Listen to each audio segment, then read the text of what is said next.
Nous lisons dans Apocalypse 3, 18, « Oins tes yeux d'un collier, afin que tu vois ». Lorsque notre vue baisse, nous avons besoin de lunettes. Après 40 ans, en général, tout le monde a besoin de lunettes, afin d'y voir plus clairement. Dans l'Antiquité, les gens ne possédaient pas de lunettes.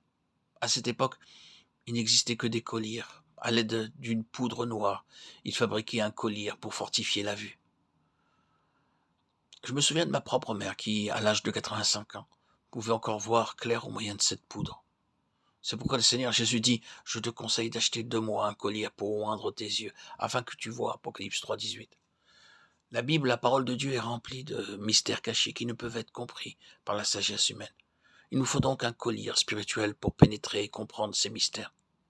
Dans le psaume 119, verset 18, il est dit, « Ouvre mes yeux afin que je contemple les mystères de ta loi. » Cela devait être notre prière quotidienne. Ô Seigneur, ouvre mes yeux, afin que je puisse voir au moyen de ta parole tes mystères célestes. Dans l'évangile de Matthieu, chapitre 13, verset 16, il est dit, « Mais heureux sont vos yeux, parce qu'ils voient, et vos oreilles, parce qu'elles entendent. » Les choses qui restent cachées aux gens sages, intelligents, doués, nous sont révélées par l'Esprit. C'est la raison pour laquelle l'apôtre Paul prie pour les chrétiens d'Éphèse, qu'il illumine les yeux de votre cœur pour que vous sachiez. Éphésiens 1, 18. Ce n'est qu'avec des yeux éclairés, de plus en plus illuminés, que nous parvenons à discerner progressivement les mystères, à voir la grandeur de ce salut qui est préparé pour nous et qui nous est révélé dans la parole de Dieu. Dans ce but, nous avons besoin d'un collier spirituel qui nous rendra capables d'y voir plus clairement. Une autre étape pour accéder au trône est décrite dans Apocalypse 3, 19. « Moi, je reprends et je châtie tous ceux que j'aime. »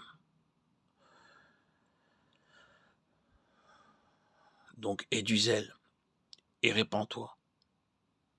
C'est une nouvelle étape, l'étape de la repentance. Être disposé, être prêt à se repentir lorsque nous sommes châtiés et repris par le Seigneur. Chacun de nous fait des fautes. Il nous arrive à chacun de commettre des fautes à certains moments. Il nous arrive quelquefois d'être négligents, d'utiliser mal notre temps et notre argent. Parfois, nous sommes trouvés oisifs, perdant notre temps. Ces trois choses sont particulièrement nocives. C'est pourquoi pour toutes ces choses, il nous faut être repris, châtiés, corrigés par le Seigneur.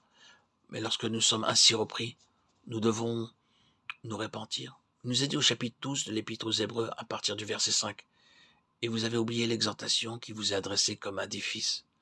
Mon fils, ne méprise pas le châtiment du Seigneur et ne perds pas courage lorsqu'il te reprend, car le Seigneur châtie celui qu'il aime, et il frappe de la verge tous ceux qu'il reconnaît pour ses fils.